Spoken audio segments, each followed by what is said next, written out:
That's right, that it offers a new alternative. Well, now, here's an interesting analogy, and it's not mine, it's Jacques Vallée's.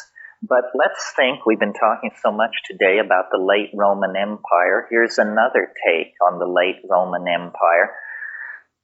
The Roman Empire was this immensely successful civilization in that it was able to export its vision of an imperial center over vast parts of the world.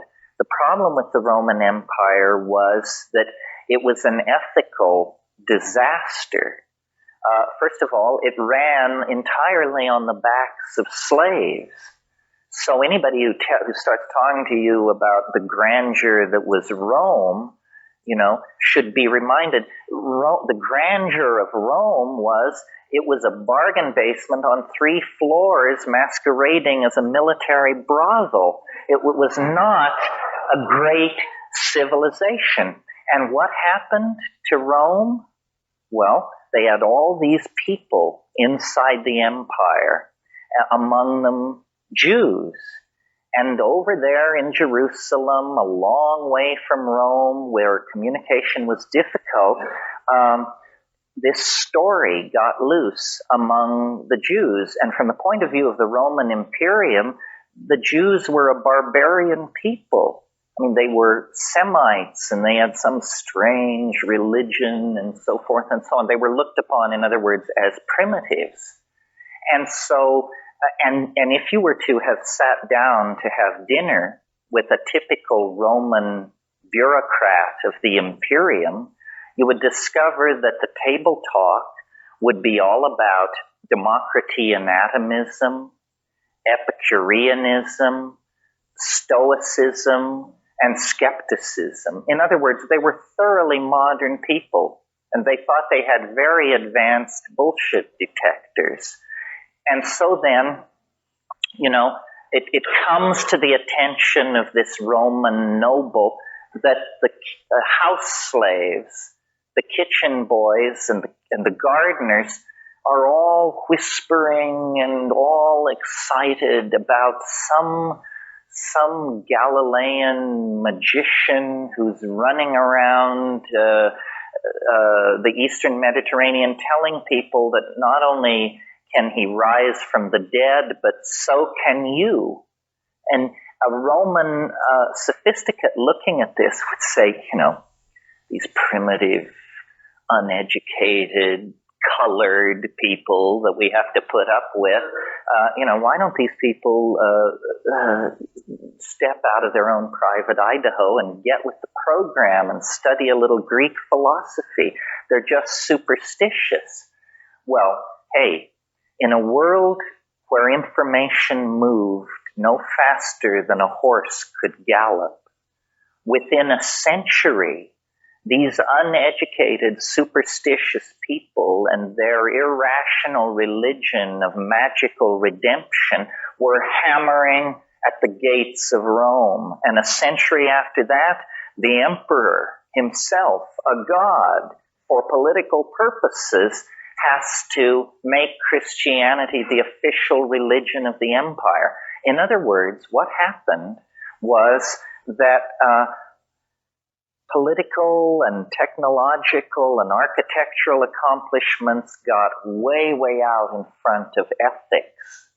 And at that point, the unconscious said, I'm going to pull the rug out from under these Roman dominator types. I'm going to unleash a religious system in their very midst that will be an informational virus that they'll be dead before they ever know what hit them. And this is what Christianity is, I mean, it was a religion of the displaced underclasses of the empire, and within 300 years, it took over and began its own pogroms and genocidal programs of extermination. The flying saucer is a similar thing.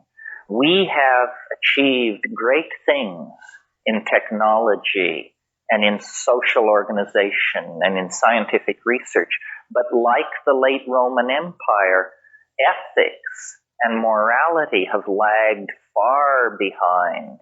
And so now The same unconscious that sent us the mystery of the virgin birth and the resurrection, which completely confounded Roman rationalism. I mean, what were they to make of that? A virgin birth and a resurrection from the dead. They send us the flying saucers.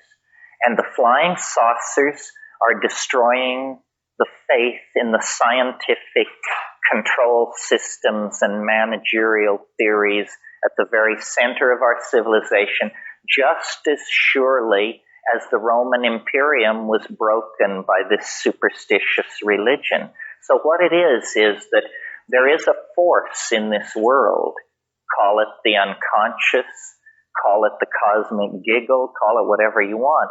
But when a society gets all twisted and out of balance, it can pull it down in a hurry. And I think the psychedelic thing in the 60s was viewed this way.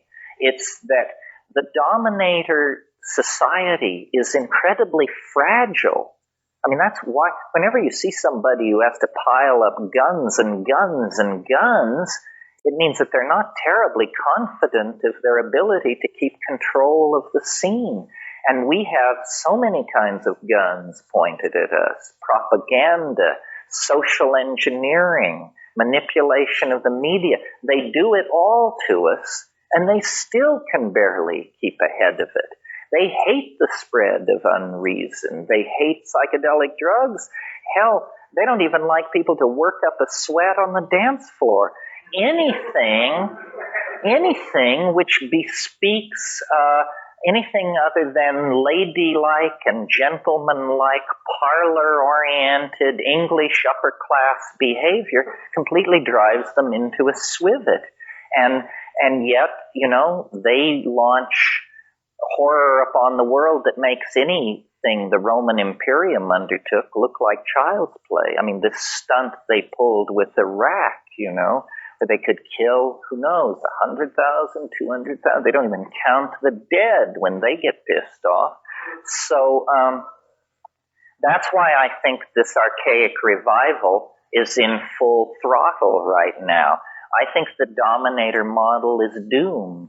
And all the things that are coming forward, the assertiveness of racial minorities, the assertiveness of sexual and intellectual minorities, people are just saying, we're not going to take it anymore. And don't tell us what to believe, and don't tell us what drugs to take, and don't tell us what's politically correct, because your record is a nightmare.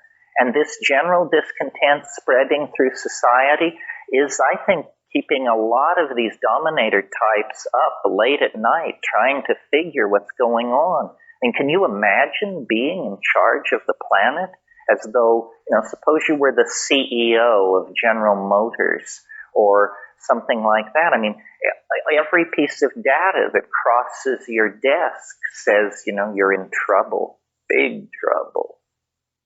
Somebody had a question. Yeah. I just getting back to your abode extraterrestrial visitation.